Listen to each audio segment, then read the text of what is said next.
Hey guys, Vilisink back again with Raid Shadow Legends, and in this one, we've seen the video earlier which was the high resistance build for Melga. I thought we could cover the build in one video, I could show you a run in a different video, especially being Scarab.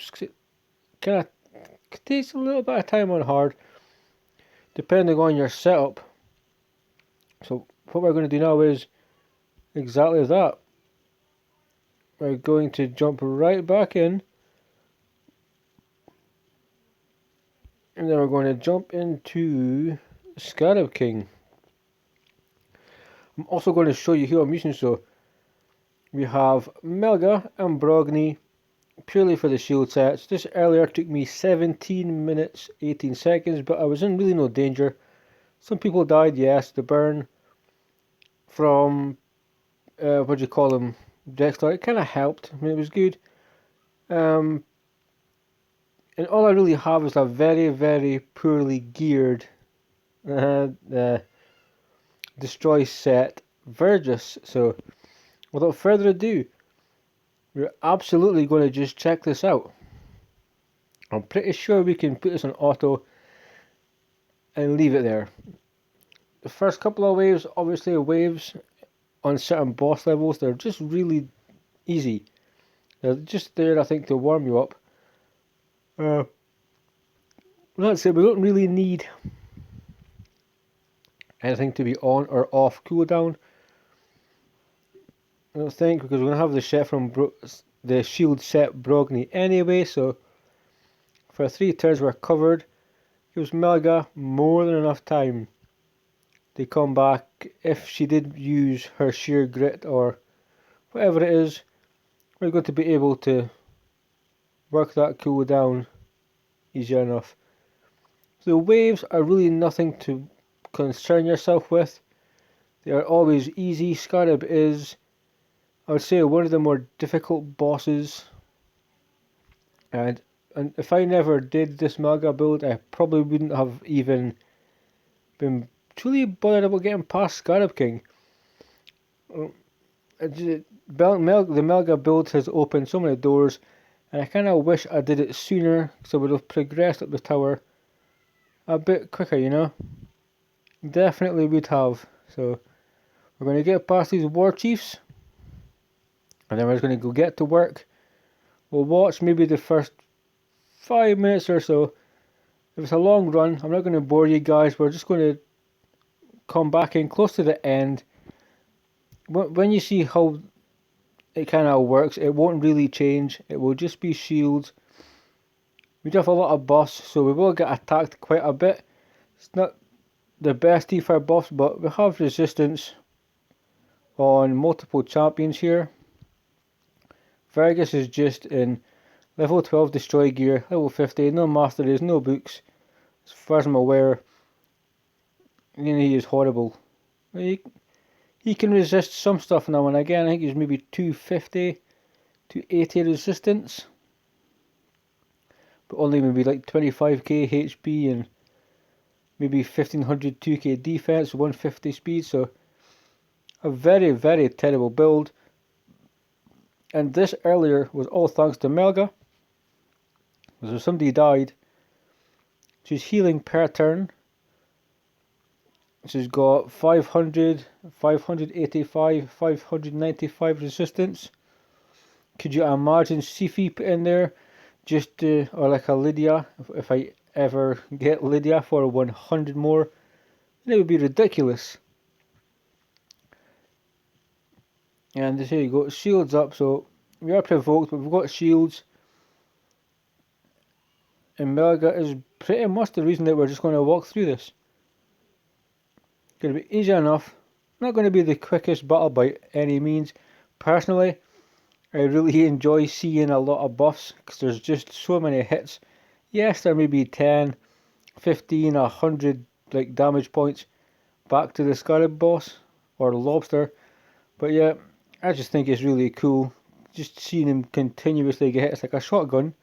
It's like the shotgun Torment thing. So extend a little bit of the shield, decrease more HP, so we're chipping away. This is not by any means going to be fast. This is extremely safe though. It's all thanks to Melga. I've tried this before with Brogni. I've tried it with other champions and I've messed around with gear and so forth. But Melga genuinely makes it feel like cheating. 1000% she makes it feel like cheating. She gives fantastic buffs. She's just a carrying champion. And even if you never took her into Scarab, you could definitely take her into other places if you pulled her early for progression. Dungeons and hell, campaign. Let's say you get really lucky. She would help you there as well. Doom Tower waves, wherever you want to take her. Faction wars, she truly shines like a star in faction wars. We're not doing huge amounts of damage, but the shields are pretty respectable. We've got some blood buffs, so some people will not be provoked. And although it's a long run, it is kinda just for Melga. She made this possible. I don't have a dedicated team. I might decide to do one though, or I might decide to get certain people and focus them more on destroy. As Vergus doesn't do much damage, low HP, but this is not going to fail. We're going to win. We'll be a few more minutes and then we'll skip ahead. I'm not sure how many turns away her revive is at the moment, because two people return anyway. So we're going to die, but we're going to get there. So you could easily put this on, go make yourself a cup of coffee, to make yourself a cup of tea. It's all good. Just waiting for. There we go. We got some of that. No counter attacks now. Glorious return with some shields. Extra hits to Brogni. Yes, he has 100,000 HP. It makes no difference. A little bit of a growth on the shield. Reflect damage. A heal, continuous heals. So they were dead. They are now looking pretty nice. Vergus and Stag are looking pretty good. Although we're chipping away really slow. There's just nothing to worry about whatsoever. Definitely taking longer than the first run. If we're like 6 minutes in, and it took 17 minutes before, then at the rate we're going now is going to be like an hour. So times will vary. Keep in mind you're probably going to have a better equipped Vergus than I have. Just because you will. He has terrible gear on. But because we're looking at what's happening, I am going to come back in when we've got a bit of the shield down. And we're going to see what this time of this battle actually is. And guys, I'll see you then. And guys, I thought we'd jump back in here. Roughly 17 minutes. Last time, that was the time it took us. Got started off pretty slow. Nonetheless, Melga has been protecting people. People have died. But it's okay for them to die. That's why you bring in a reviver to your team. Because you need to revive people. But nonetheless, the Scarab King is going to die. As you can see, we've severely damaged the purple shield as well. We're doing more damage per hit. These two dwarves kind of make it like cheating.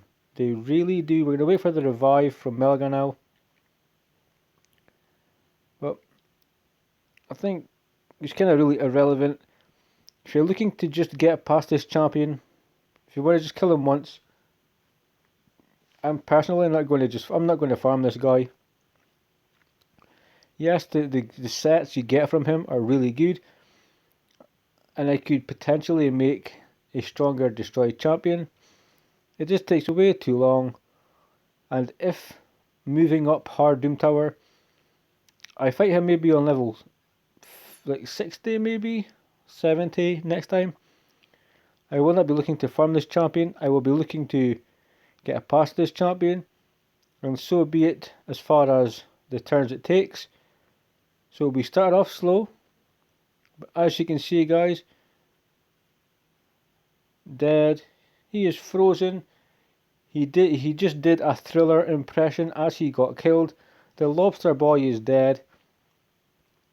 Some extra turns, but there you have it. The Scarab King is no more. Mr. Lobster Boy is dead. So the interesting thing is, you've seen Melga. So we will show you the other champions just to show you how little damage I actually took in. So I took in Brogni in a shield set, who personally is badass. He is like legit so cool. Sky high HP, good defense.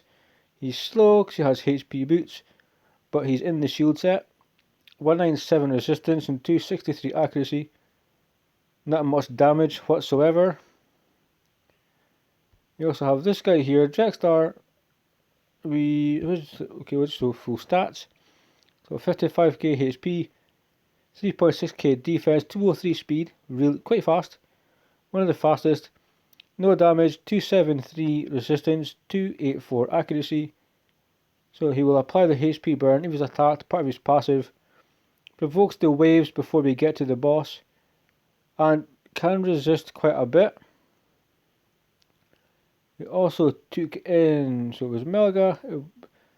Stag Knight got changed. Now, interesting thing with Stag Knight is I changed him. He used to have a very, very strong clan boss build, like 4k attack, 4k defense, maybe like 30k HP, and he was pretty legit badass.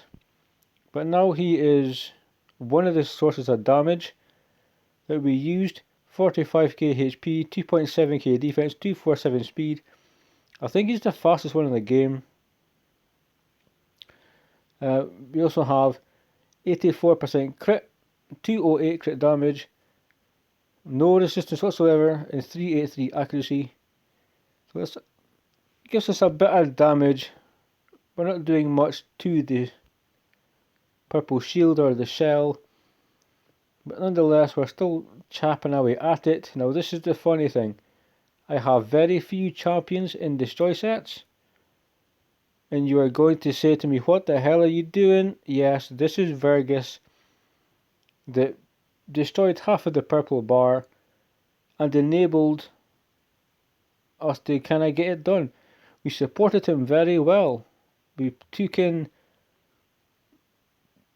Melga and Brogni, and it kind of felt like cheating because I knew they weren't going anywhere. You're allowed to have people die if you have a reviver. That's why you bring in a reviver, because you're going to revive people. And this is what I used, a very poorly built Vergus, 28.5k HP, give or take. Attack, low, 1200, 2k defense, 170 speed, 70% crit rate, 74% crit damage, 278 resistance. So he's got resistance, doesn't really need that much accuracy, but he's got no masteries, and our destroyed champion does have books. I forgot whether he was booked or not, but I'm pretty sure we have to get the second wind passive booked to a 1 turn cooldown. That means he can have the shield every single turn. But there you have it. The high resistance Melga build enabled me to get past a boss that I think for a long time, I think maybe at least like 4 or 5 plus days, maybe longer, I just so was not bothered by it. I was like, nah, I'll do Scarab later.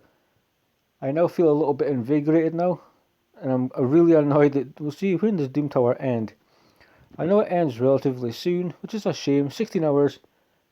So I'll kill the next spider, and I maybe get to floor 49, which for your first time through is actually not that bad. But next rotation, I'll use the same team, and hopefully, guys, we can get higher, because that's it.